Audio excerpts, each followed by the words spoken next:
My name is Paula Sanders. I'm the director of the WWII Institute for Religious Tolerance here at Rice.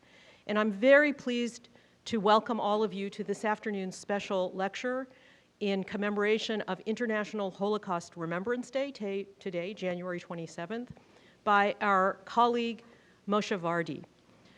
This lecture is very special to a lot of us. Moshe is an old friend and colleague to many of us here, and today he wants to tell you something about his personal history that you may not know in commemoration of International Holocaust Remembrance Day. I am pleased to tell you that this lecture is co-sponsored by the Jewish Studies program, and I would also like to alert you to the fact that the Consulate of Israel, the Jewish Studies program, the Dean of Humanities, the WWII Institute, and the Baker Institute are co-sponsoring an exhibit just next door in Razor Hall called Beyond Duty, which is an exhibit about diplomats during the Holocaust who went above and beyond to save Jews. Fortunately, Moshe's parents, in the most unlikely and terrifying of circumstances, did manage to survive on their own, and so he is here to tell us his story and their story. I'm pleased to turn things over to Moshe for his talk on the Hungarian Holocaust.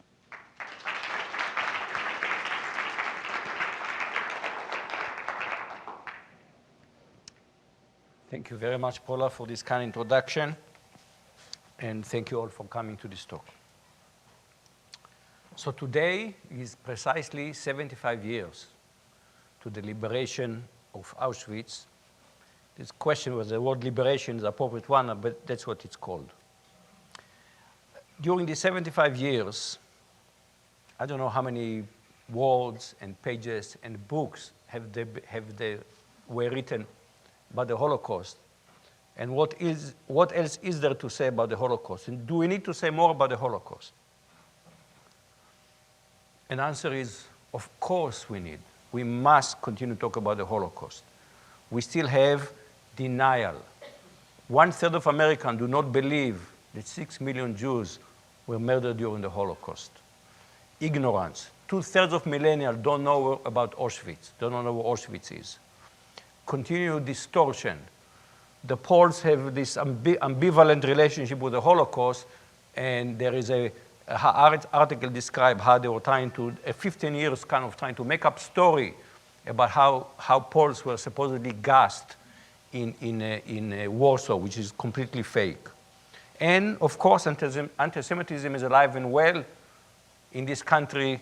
I mean, I just pick one random title, but this title is about 3 attacks just on Christmas Day in New York City. But these attacks, we hear them about every day. You go to the shul here, and every shul has a security company, has to make the shul a safe place. Very often, the stories about the Holocaust were told by survivors, but time takes its toll, and the cohort of survivors is dwindling, and in a few years, we will not have them. I want to thank Gabi Perry, who is another survivor of the Hungarian Holocaust. He also helped me greatly in assembling the material for this talk. So if the survivors are dwindling, the torch must pass on. Why me? This is me about age 12. I haven't changed much, right? Psychologists talked about what they call formative emotional event. A formative event that happens to people during their childhood that very much shape their personality. It took me to become an adult before I realized that the most significant event of my life happened before I was born. It was the Holocaust. Now you may ask, when did he learn about the Holocaust? I never learned about the Holocaust. I have no memory of learning about the Holocaust. I grew up in a household. There were more ghosts in the house than living people. My father lost grandfather, father, stepmother, 6 sisters, 1 brother. My mother lost grandmother, mother, father, 1 brother, 3 sisters. This doesn't count. This is just immediate circle. So several of my brother's sisters were married. They had spouses. They had children. There was an army of ghosts in the house.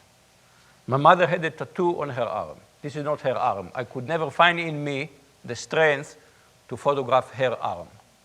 But some people do, and this is what a tattoo looks like, a number on your arm. I think this is a man by the watch.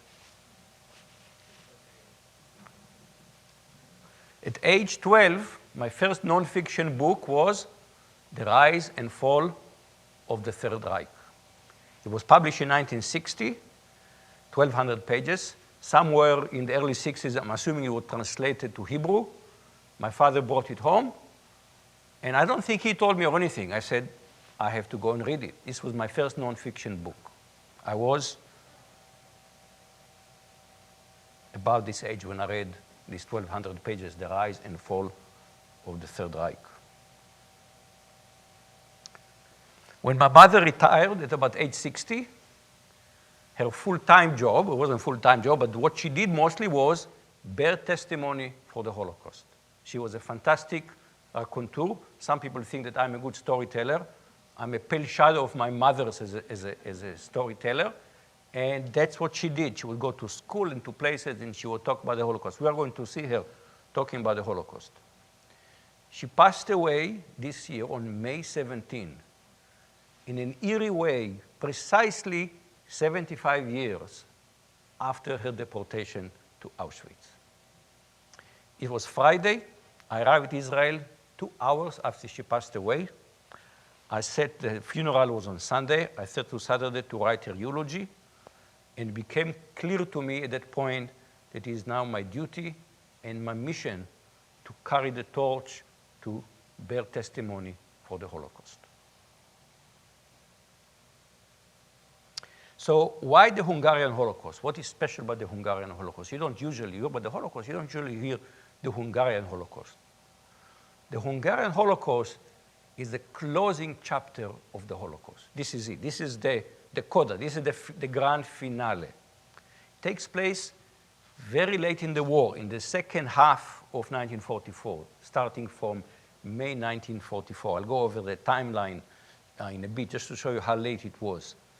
At that point, the Nazis have become so good at doing what they are doing. The industrial killing machine have become so good that they managed in a few months to kill more than 500,000 people. So what do I mean by late? Let's go over the chronology of the second half of 1944. On June 4, Rome is captured by the Allies. On June 6, there was a Normandy landing. Now, in reality, we pay too much attention to the battles of the US forces. The big battles, the huge battle, were in the Soviet Union. Soviet Union would have defeated Germany even if we didn't have the Normandy landing. In June and in August, Operation Bagration, some Russian general, a whole army group center is destroyed. This is considered the biggest defeat the German army ever had. And about a month later, another offensive and another army group. Army group, so you have division, you have armies, and you have army groups. So these are several armies. So 2 army groups, German army group, have been destroyed in a few months. After that, it's pretty much a march to Berlin. Still big battles and to be fought. But after these 2 defeats of the German army, this is over. By July, the German army knows, the Wehrmacht knows that this is over. On July 20, a group of Wehrmacht officers is trying to kill Hitler. This is called the July 20 plot. And Providence had it, they failed. Providence had it, they failed, and Hitler is survived it. All of them either were executed or committed suicide, all the plotters.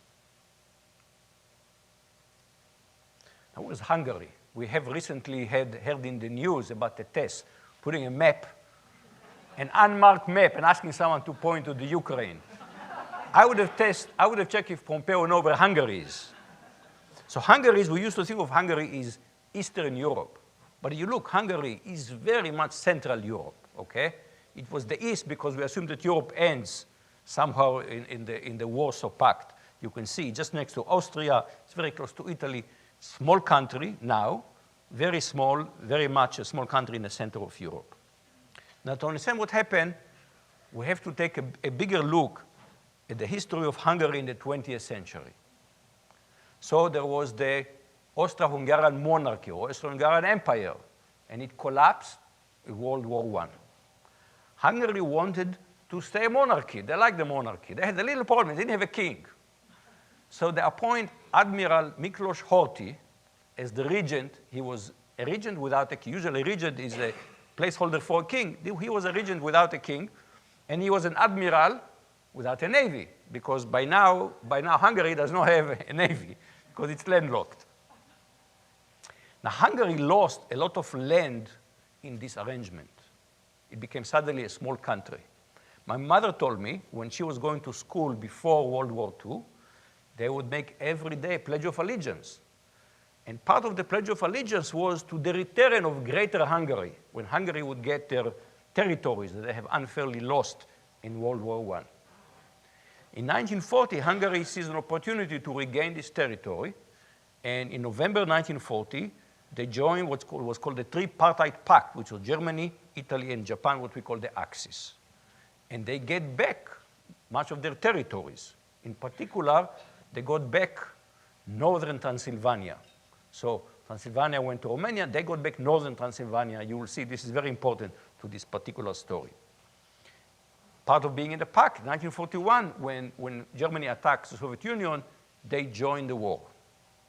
That did not go very well, not for Germany and not for Hungary. In the Battle of Stalingrad, the Hungarian Second Army was wiped out.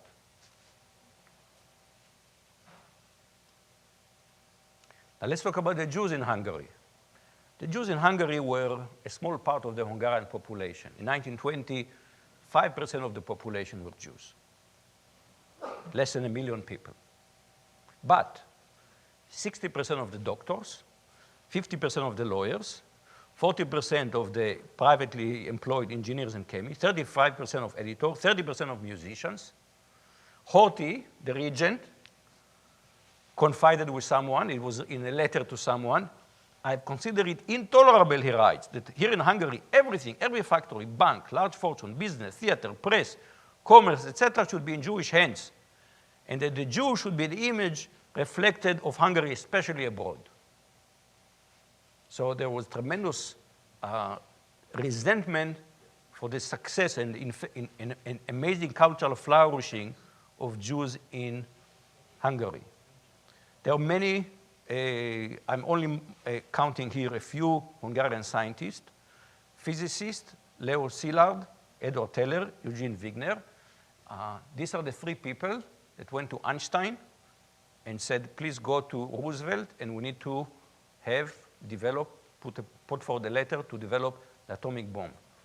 In the Manhattan Project, these 3 physicists were considered to be so smart that people called them the Martians, because they were out of air, they were out of this planet, they were so smart.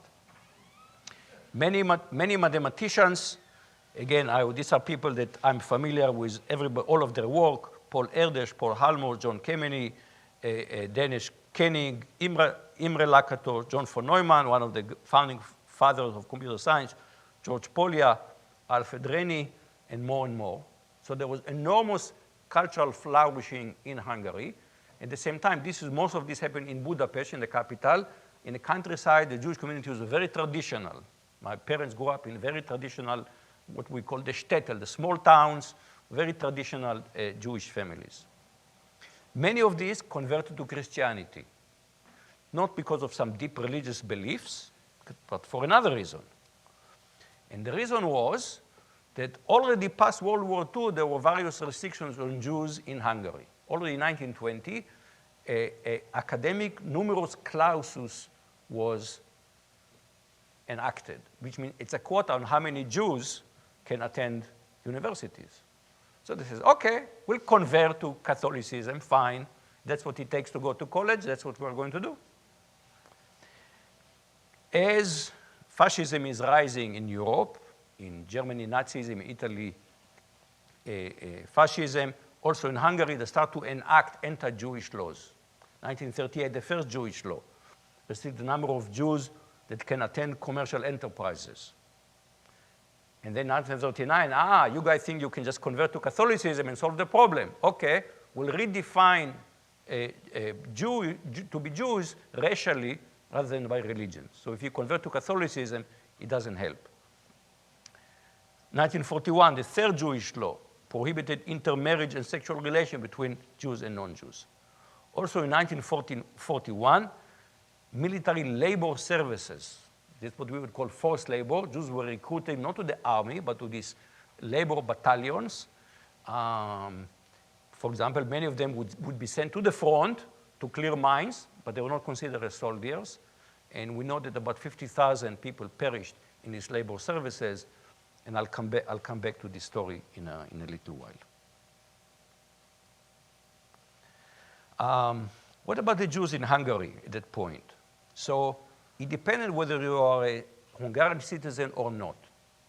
If you're not a Hungarian citizen, then Horthy decided to kick out, to expel many of the citizens. You have to understand, in Europe, people moved. Okay, citizenship was not something you have to live in the country, you have to be a citizen. People moved. He expelled 20,000 Jewish refugees to Poland. And when the war started in 1941, one of the first German massacres was many of these refugees were massacred by the German army. This was called the Kamieniec-Podilsky massacre. What was unique about this massacre was it was done very, very openly. And the theory was the Germans wanted to see how the local population react to such an open massacre. And when they saw there was pretty much no reaction, okay, we know we can get away with it.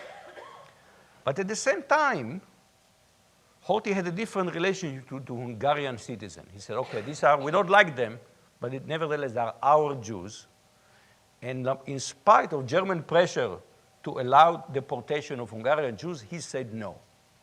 And he protected the Hungarian Jews.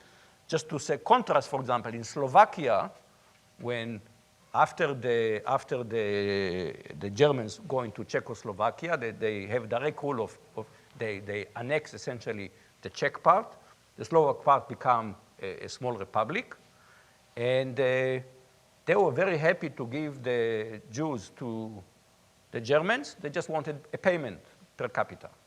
And once they got paid, they were happy to give the Slovak Jews to send them to death camp. But not in Hungary. And I want to tell you here a hair-raising story.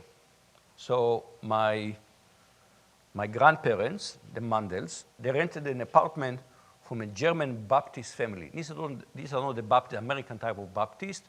This is more like the Mennonite type of things, okay? They were actually in very good relationship. I heard all kinds of stories about the good relationship between the family where my mother was growing up and this German family. And suddenly, in one evening, in the early spring of 1943, there is a knock on the door. And one of the daughters of this German family knocks on the door, and she says, well, we have a visitor, a German soldier, who's coming back from the Russian front. And this daughter says, we are talking about Jews, and this soldier heard, he says, I heard all kinds of, the Jews are terrible.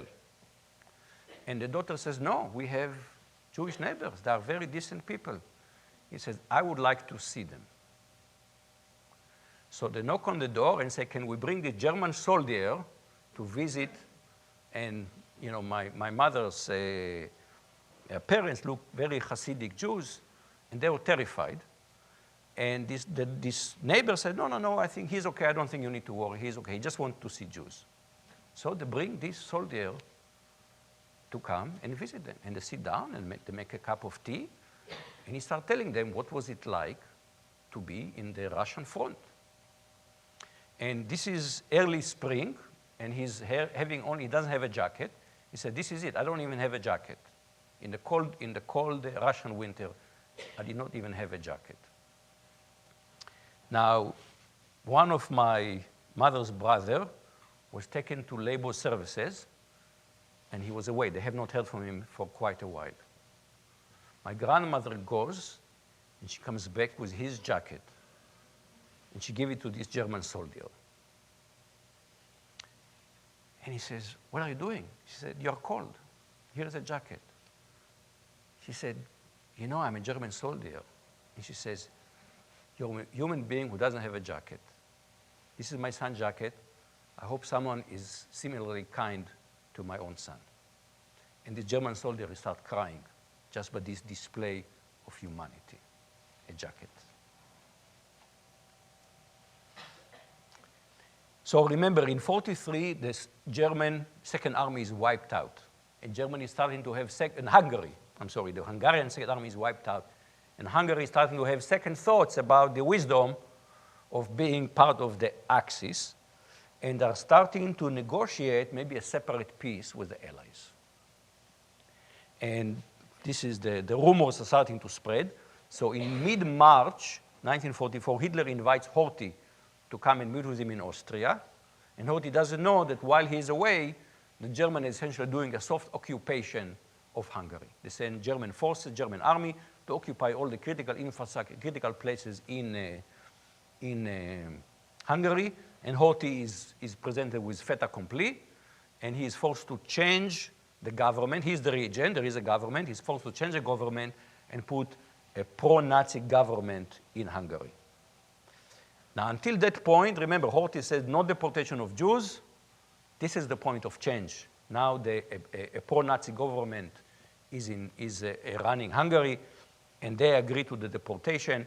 Adolf Eichmann arrives in April of 44. In early 44, Eichmann arrived in Hungary, and in mid-April, the decision is made: we will deport the Jews to Auschwitz. And the decision was to do the deportation in 2 rounds. First, to deport all the Jews from the countryside, and then to focus on Budapest, where there was a large Jewish community. So in 2 months, between mid-May and mid-July, 440 Hungarian Jews from the countryside were deported. It was a massive logistical operation, take them by train to Auschwitz. Auschwitz is in southern Poland. The whole operation was done by Hungarians. The Hungarian gendarmes, Hungarian trains, the whole operation the idea was German, operation is purely by Hungary. This is a picture of people arriving in Auschwitz, where 75 of them were immediately killed. This is colorized. The movie has now been produced, trying to take some of these pictures we all seen and colorize them. And it seems much more real when you see it in color as opposed to more abstract black and white. This is my mother, sometimes before 44. I think it's 43. I'm looking at her. She was born in 1928 in a town that called Chateau Ayo-Uyhel, or just Uyhel for short. I think she's about 15 here. I don't know for sure. This is a picture that was left. She was able to get after the war. That's what she looked like. And now I want to play you a video. That's why we worked so hard to get the sound of her testimony about the deportation.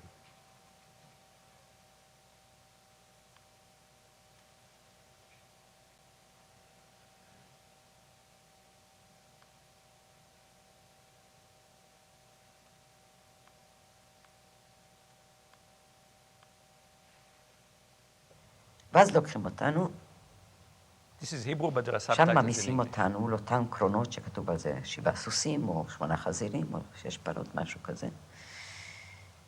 בדיוק לפנינו שהמשפחה שלנו מגיע, נתמלא קרון, פותחים לנו דלת הזזה, פותחים לנו קרון, אנחנו הראשונים שעולים, והקרון היה סגור הרמטי. פותחים לפנינו את המנעול. ובפנים אנחנו מוצאים קבוצה של בחורים צעירים, שממש התנפלו עלינו האם אנחנו מדברים יידיש. והבחורים האלו מספרים לנו, בגלל שדיברנו יידיש, בגלל שהיינו הראשונים, בגלל שהתחילו לדבר איתנו, שהם מפולניה. הם הצליחו לברוח מפולניה לסלובקיה. בהונגריה הם נתפסו, והיו במחנה הסגר בהונגריה. ושוב קורא לי, שוב אני נערה. אחד הבחורים מתייחס אליי כלא כעל ילדה, כעל נערה. אני הולכת להגיד לה, האבסורד שהם יכול להיות בזמן כזה דחוס, שקורה משהו בינינו, מה שבין נער ונערה, שזה קצת קשה לתאר שתוך יום, אבל במצבים דחוסים האלו זה קורה. בפרשוב הרכבת עוצרת.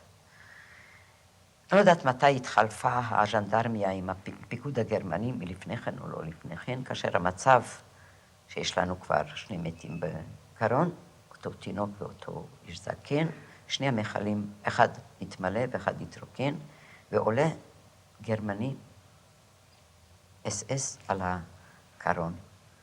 ובניגוד לז'נדרמי, פונה בצורה הנדיבה ביותר, כמעט ואמר לנו, ladies and gentlemen, משהו כזה.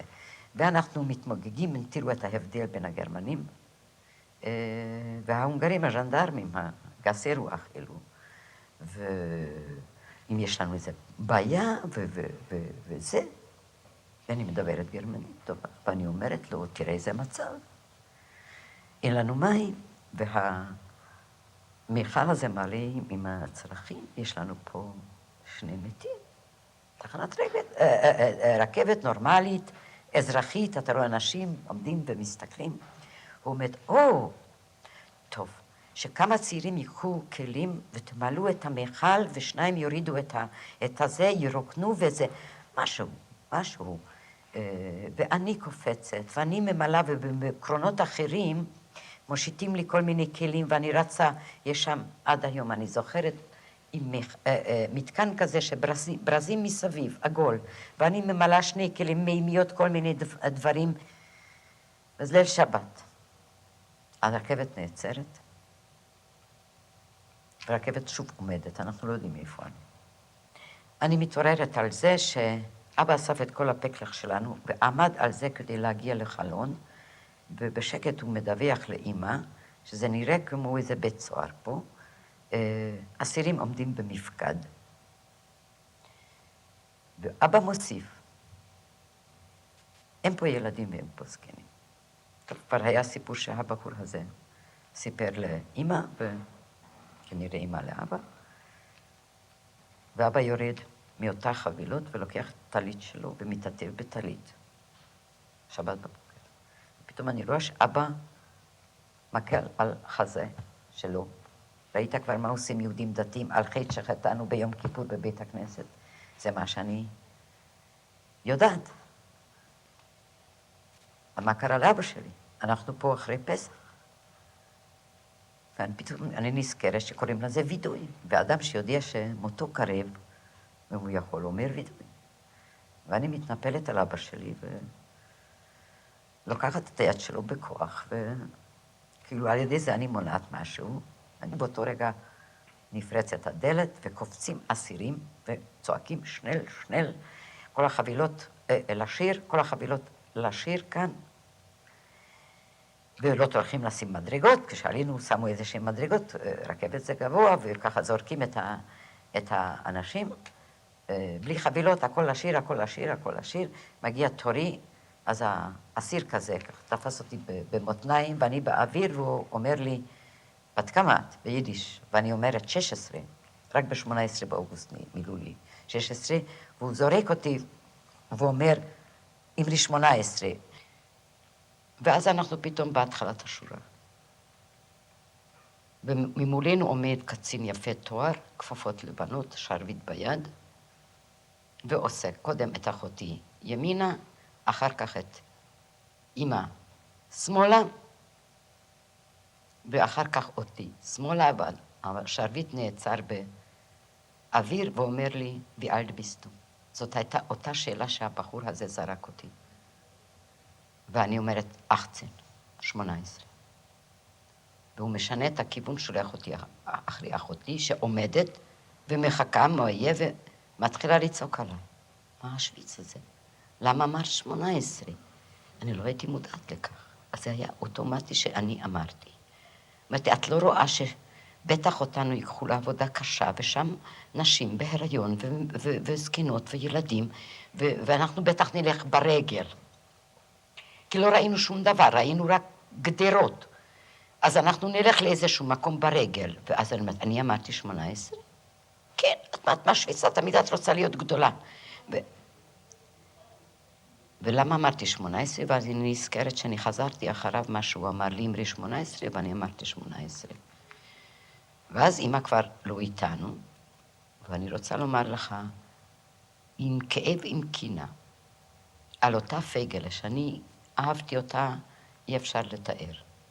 שפייגלה היא בזרועות של אמא, ולא אני. אני כבר לא הייתי בגודל כזה של בזרועות אמא, אבל פתאום אני מאוד רציתי להיות מאוד קטנה ולא להיות בזרועות אמא. So my mother and her 3 sisters are sent to the war camp, to the labor camp. My mother, out of the 3, this 16-year-old girl who is older, she is the only one who survived. Her 3 sisters did not survive. And all the older people and the younger one immediately went to the gas chambers, immediately. Now, my father was a year older. He was born in Oradea, which is northern Transylvania, which now has become part of Hungary. He was a scion to a rabbinical family. I don't know how many generations of rabbi. I broke the chain. He was a prodigy. At age 13, he was sent to a rabbinical seminary. This is a picture a bit later. This is after the war. He was younger than that. I think here he is probably maybe 18 in this picture. This is a part of before he gets a passport or something like this. This is after the war. So he decides he does not want to be deported. Now you have to understand, people, the only thing they were told about the deportation, I'll come back to that, was relocation, resettlement in the East. That's all they knew about it. He decided, I don't want to be deported. I just don't trust them. I don't know where they're taking us. I'm not going. They had an attic with a drop that if you just stuck your head into the attic, you didn't see there was a drop. And he said he was going to hide in the attic. There was a Gentile friend whom he talked to, and that friend stole the paper documents from his son, who was a Nazi, and gave them to my father.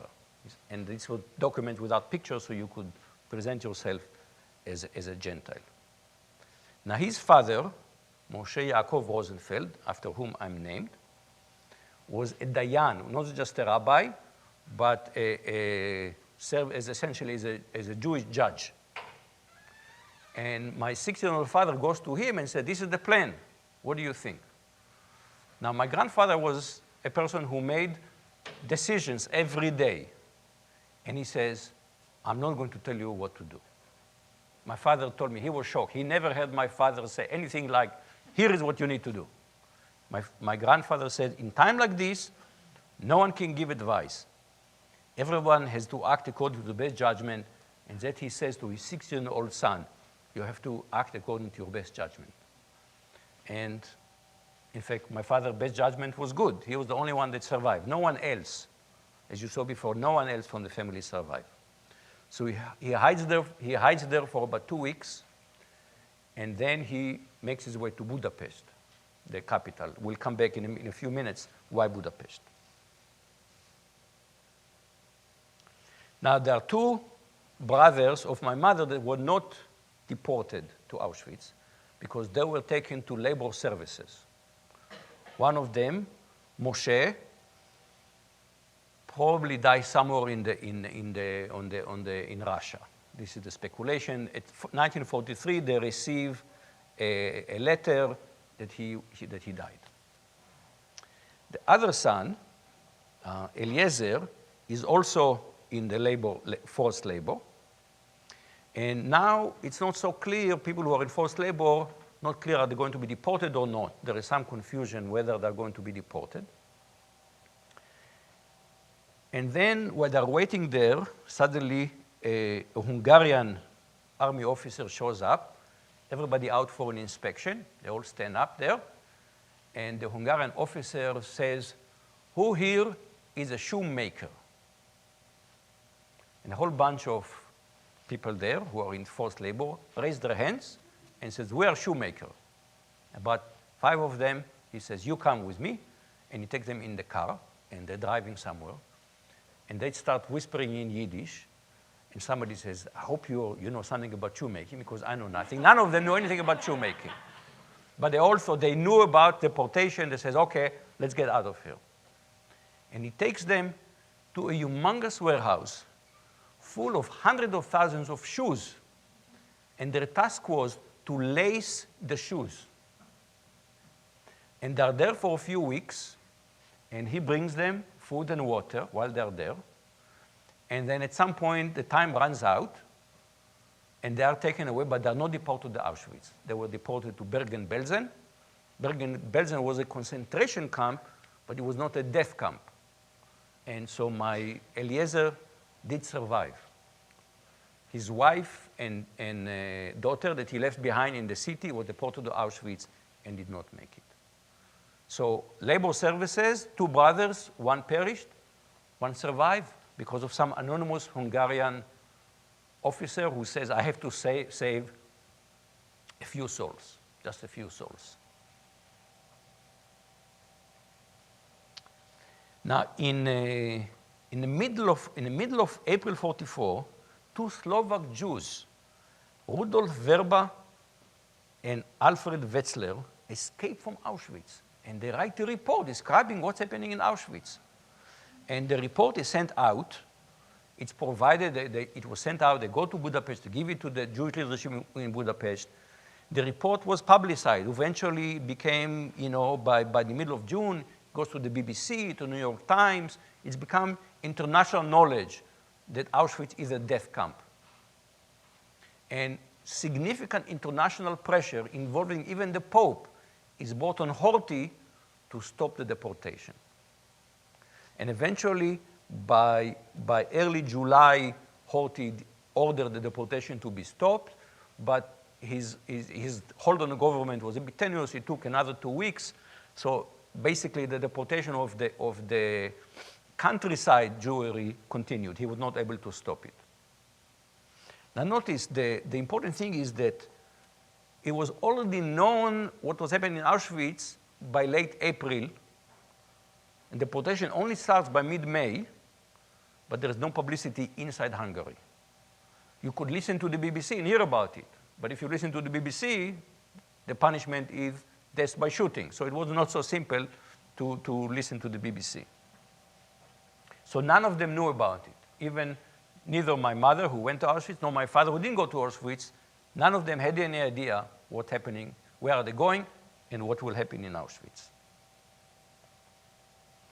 So by now, the Jews in the countryside had been deported, pretty much the whole people there, everybody. Nobody, was very few people were left. But you still have about 250,000 Jews in Budapest.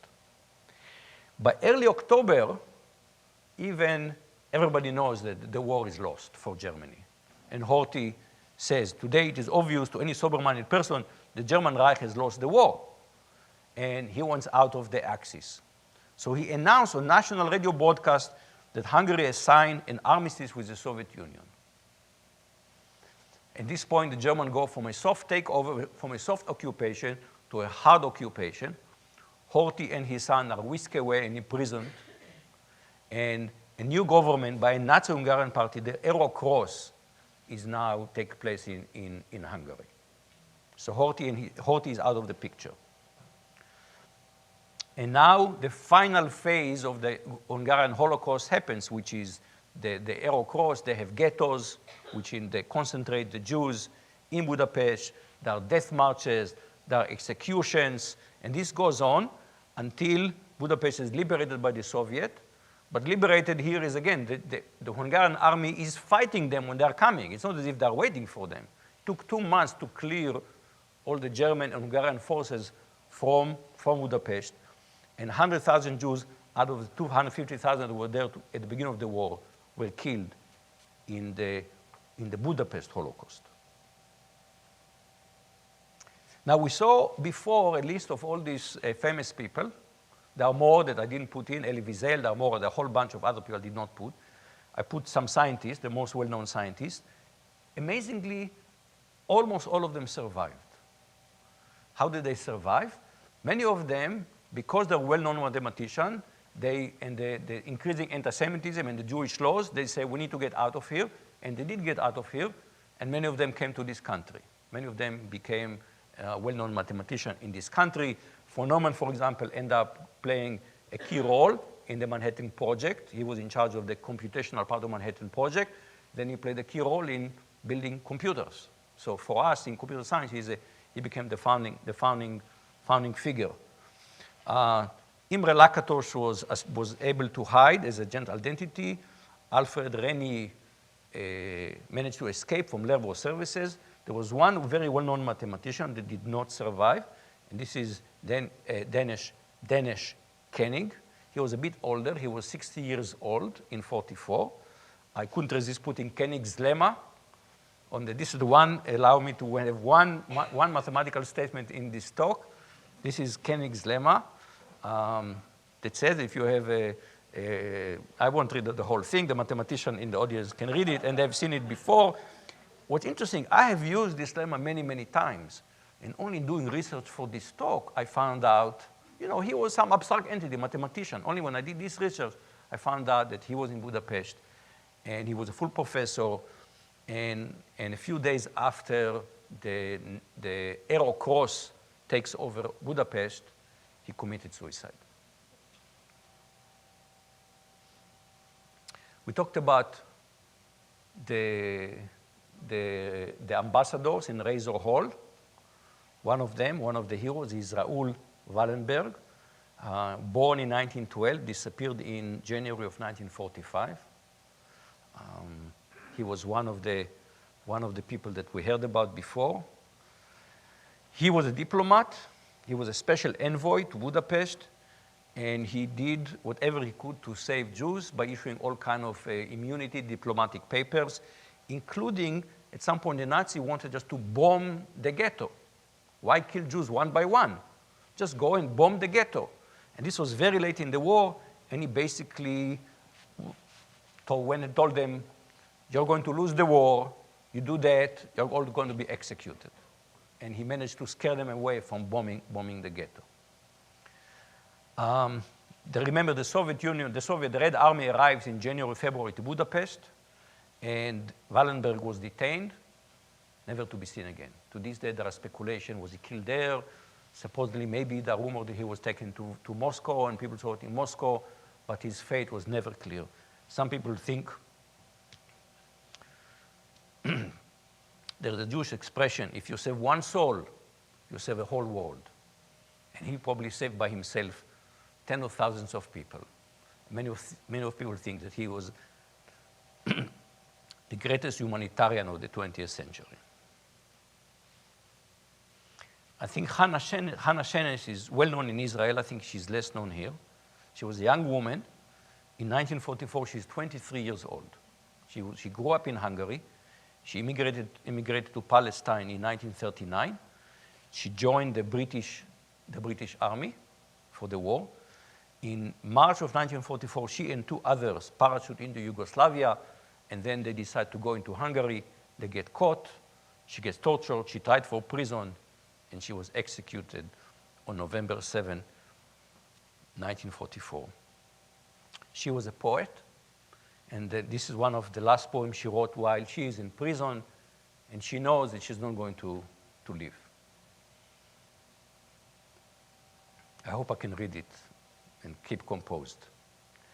Blessed is the match consumed in kindling flame. Blessed is the flame that burns in the secret fastness of the heart. Blessed is the heart with strength to stop its beating for honor's sake. Blessed is the much consumed in kindling flame. I cannot read it without my hair standing. She knows she's going to die. Here's another figure, very controversial, Rudolf Israel Kastner. He was one of the leaders of a committee that was established when things were happening, is the Budapest Aid and Rescue Committee. And the leadership of that committee came up with a plan, became known as Blood for Goods. And the idea was they are going to take some of the most important people from Hungarian Jewry, about, at the end it was about close to 1,700 people, pay a ransom to the Germans and save them. And they were able to do that. The people who got on so-called the Kastner train, SZ in Hungarian, S is she, and SZ is like S. So you see SZ is just like S. But if there's no Z, then it's sh. So if you look at Hannah, this is Hannah Senesh, okay? So these people were saved, but Kastner had to pay a price. He had to negotiate with Eichmann, and the price was he couldn't publicize what was happening in Auschwitz. So the rest, hundreds of thousands of people were ignorant about what's going to happen, so he can save these 1,700 people. We'll come back to Kastner towards the end. So remember, we left my father Pinchas when he's hiding in the attic. From there, he decides to go to Budapest because he heard that there are no deportations in Budapest. So he goes to Budapest. When he goes there, he discovers there is a little problem. He does not speak Hungarian. He grew up, it was Romania. He did not speak Romanian either. His native language was actually Yiddish. And the other language, you have to remember, we think Romania, but these people there actually didn't speak Romanian, they speak Ruthenian, which is some kind of Ukrainian language. So he's in Budapest and he doesn't speak Hungarian. He realized that's not a good position to be in. He decides, I need to get out of Hungary. And he decides to go to Romania, which means he has to go back east and smuggle the border, and he arrives at Bucharest. Now, why does he want to go to Bucharest? So for this, I have to another little story, which is what's happening in Romania. So modern Romania, brief history. So Romania became independent from the Austro-Hungarian Empire in the 19th century. In World War I, Romania joins the Allies and gains territory. There is a major gain in territory for the Romanian. And then in 1940-41, they join the Axis. And they lose some territory, and the territory they lose is, for example, northern Transylvania. But when the Axis joins the attack on the Soviet Union, Romania gains some territory from the Soviet Union. So they lose some territory, they gain some other territory. Between 1949 and 1944, Romania has a monarch, King Mihai, and a dictator, General Ion Antonescu. By late in the war, on August 23, the Romanians realized again what's happening with the war. They decided to switch sides. The king deposes Antonescu. Romania joins the Allies. It takes a week before the Red Army enters Bucharest. What happened in that week? My father is in Bucharest. What happened that week? The Luftwaffe has an airport just next to Bucharest. So the Luftwaffe start bombing Bucharest from the airport next to Bucharest. So the planes take off, bombs, they land, take new bombs, they land. You know, imagine that from IAH, they send bomber to Houston. That was the situation. And so my father had to survive also a week of bombing. And at some point, he's still a young man. He decided, oh, I'm a bit I'm running to the shelter, getting out of the shelter, running to the shelter, get out of the shelter. And he decided not to do it. And he said suddenly, he's in a house, and half of the house suddenly disappears. He decided next time he's going to go to the shelter. Now, the question is, okay, what happened to Jews in Romania? Why did my father decide that he needs to go to Romania? So what happened in Romania is called the paradox, the Antonescu paradox. On one hand, remember, Romania gains new territories because once there is attack on the Soviet Union. In the new territories, there is ethnic cleansings, and about 300 Jews are killed by deportations and executions. So there is a Holocaust in these new territories. But again, Antonescu distinguished between other people's Jews and my Jews. The Jews in Romania, the Romanian citizens, okay, that's a different story. And he protected them, and they were actually the safest Jews in Central Europe, or the Jews in proper Romania. So that's why my father figured out if he just gets to Bucharest, he will be safe. Antonescu was executed by the pro-Soviet Romanian regime a year after the war for war crimes. Now let's go back to my mother. My mother is in Auschwitz. How do you survive Auschwitz? First of all, you need lots of luck. It's a random process, who survives, who doesn't survive. But Virgil said, fortune favors the bold. And Louis Pasteur said, fortune favors the prepared mind. And my mother had both. My mother she was a very small woman, 5 feet tall, 7 feet of spunk. So I will play you what I call CP song. 5:15 odczyt rolniczy, 6:30 płyty, 7:05 słuchowisko dla dzieci, 8:04 jakaś płyta, 8:09 ktoś coś czyta. To nieważne. Najważniejsza dziś jest ona. 1, 7, 3, 5 ktoś mi wszystko dziś poplątał, ale jedno wiem. Umówiłem się z nią na 9, tak mi do niej tęskno już. Zaraz wezmę od szefa, a konto kupię jej bukiecik róż. Potem kino, cukiernia i spacer, księżycowo jasno noc. I będziemy szczęśliwi, weseli, aż przyjdzie północ i nas rozdzieli. I umówię się z nią na 9. Anybody here speaks Polish? This is called Date at 9 p.m. It was a very popular song in Poland before the war. My mother's family had relatives in Poland. And sometimes in the, maybe, I don't know exactly when, before the war, one of the sisters goes to visit the family in Poland. It was a big deal, you know, big trip. And she was very musical. She goes to Poland. She learned many songs. She comes back, and she teaches the other sister these Polish songs. So my mother is in Auschwitz. The block capo, the head of the block, was a Polish prisoner. And my mother decided to take a chance. And as she goes there to get, once a day they got fed soup, she started humming Date at 9 p.m. And the capo says, Polska? Are you Polish? And my mother says, no, but I can sing Polish songs. And so now this is her job. She has to entertain the Polish prisoners who are in charge of food by singing Polish songs. And how does she get paid? When she goes to get fed, the capo dips the ladle deeper in the pot. And there's more substance at the bottom of the pot. And near the top of the pot, it's just mostly water. So for a few weeks, she gets fed better food. And that's partly how she survived. I don't know how many people read Viktor Frankl, Man's Search for Meaning. This is a famous book about he was a psychologist, survived the Holocaust. And to me, this is the best summary of his book. Everything can be taken from a man, but one thing, the loss of human freedoms, to choose one's attitude in any given set of circumstances, to choose one's own way. On Yom, remember, my mother was deported in May, which is in the spring. She's there for until the end of the year, including Yom Kippur, which is the Jewish holiday, the Day of Atonement. This is the day where traditionally Jews fast. Now you're in Auschwitz. You're getting barely sub-survival diet. What did my mother do on Yom Kippur?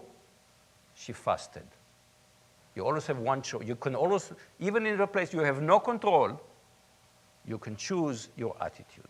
This is, to me, absolutely profound. People talk about the death march. There were actually many death marches. The Auschwitz death march happens in early January of 1945. By late 1944, even the German knows that the war is lost. Himmler orders they start to destroy the evidence. Himmler orders the gas chambers to be destroyed. There are no more deportation. Remember, deportation have already stopped, so the gas chambers are destroyed. And on January 18, they take about 60,000 prisoners and start marching them towards Germany. This is mysterious. We don't know exactly why they did it. Did they try to take witnesses? Did they think they can take them and still get some labor force out of them? But it was a brutal march. These are people who were undernourished. And if you fall behind, you're shot. So tens of thousands of people did not survive. And this particular, the estimate is that 250,000 people died in various death marches was part of the Holocaust.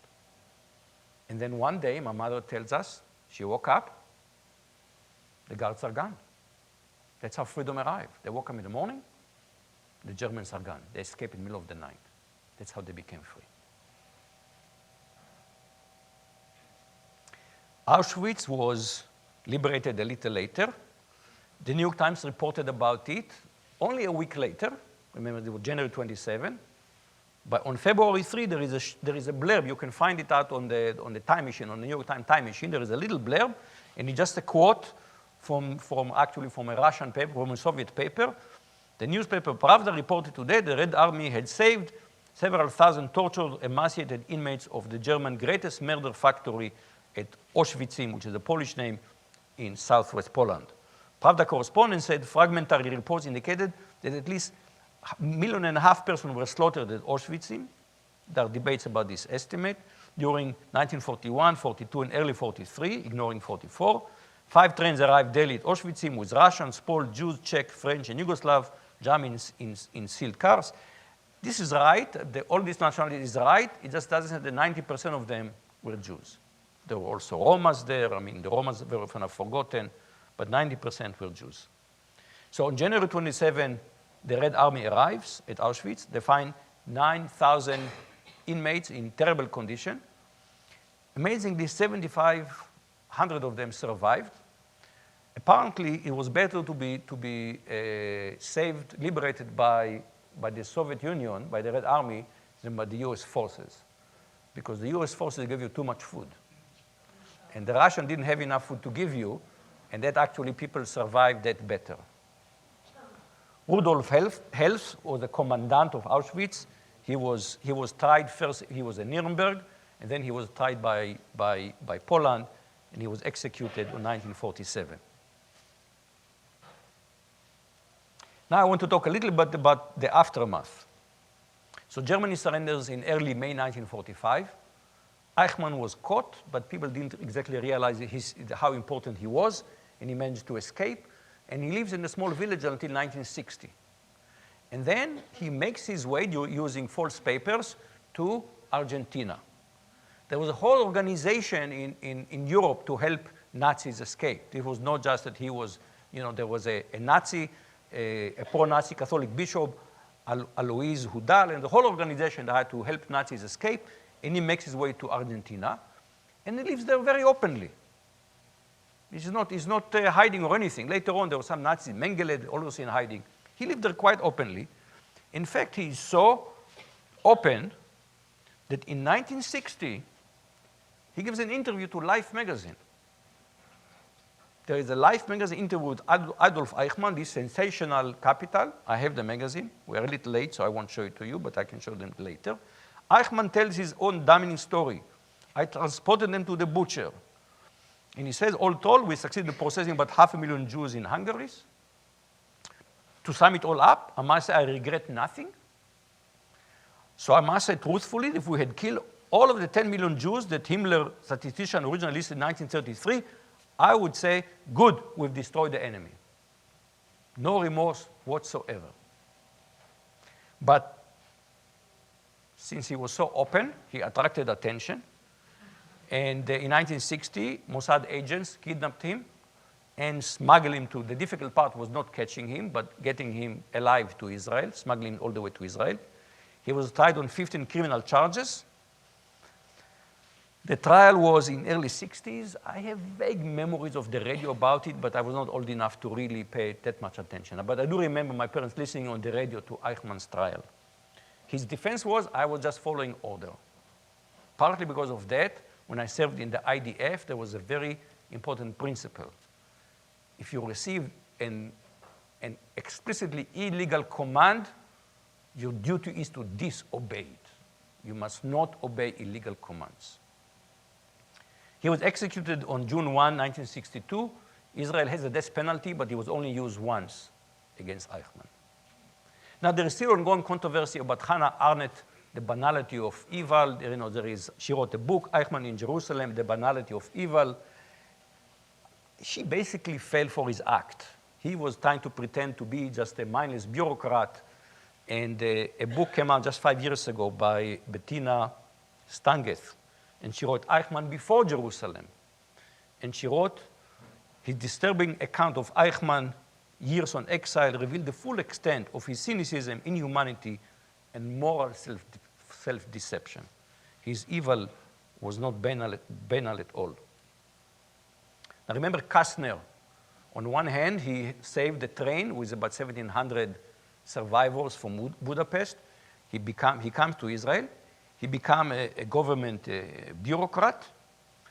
And in 1953, Malkiel Greenwald, a freelance writer, writes a pamphlet. And he accused Kastner of collaborating with the Nazis. Because Kastner was a government bureaucrat, a high-level government bureaucrat, not Kastner sued Greenwald for libel. The government sued Greenwald for libel. And there was a libel trial. Everybody calls the trial Kastner trial. Of course, it was the Greenwald trial, because Greenwald was tried for libel, but it's called the Kastner trial. In 1955, Binyamin Halevi ruled for Greenwald, and he wrote in his verdict, Kastner sold his soul to the devil. For 1,700 people, he abandoned hundreds of thousands of people. Kastner resigned. A couple of years later, he was actually shot. There was a group from a pre-state militia, and he was shot and he was killed. A year later, the Supreme Court turned over the verdict. And they found Greenwald guilty of libel, and the penalty was 1 lira. Lira was the currency at the time. This is like think of it like $1. So it was a symbolic. They found him guilty, but it was a very symbolic fine. The reasoning, and I was very intrigued by this. I dug the records from that Supreme Court decision. What was the reasoning? And the reasoning was, how would publicity have helped the Jews? They were helpless against the overwhelming force of the Hungarian gendarmes and the German military. When I told to my father, he was infuriated. He said, I was a 6-year-old boy, and I managed to survive because I did not want to be deported. Imagine what would happen if there were hundreds of thousands of people who knew that being deported means death. I want to finish with Pinchas and Tzipora. After they both become free, they go back to their hometown to see who survived. My father found no one survived. My mother found that one brother. They went to a displaced person camp in Germany because they heard that there is some help for people to resettle. Her brother said, there's going to be war. I lost my wife and daughter. I cannot face another war. And he went to the United States. My mother and Pinchas, who met at the displaced persons camp, both made aliyah. Aliyah means you go up to Israel. That's the phrase. They both went to Israel before the 1948 war. They had to both fight in the war. Then they founded the kibbutz. This is kibbutz Nir Etzion, a bit south of Haifa. That's the place where I grew up. And they decided to have a family. And this is my sister was born in 1950. So, what can you tell about such a story? Terrible things happen to good people. But individual agency is everything. Individual choice and actions do matter. Human resilience is absolutely unbelievable. I think of my parents who basically went to hell, came out of hell, dusted themselves off, and says, okay, let's have a family. And amazingly, I think they grew up in a, I would say, semi-reasonable family, okay? And I'm only half irrational. And I want to finish with a quote to Edmund Burke. The only thing necessary for the triumph of evil is for good men to do nothing. If you know me a little bit, that's my motto. Thank you very much.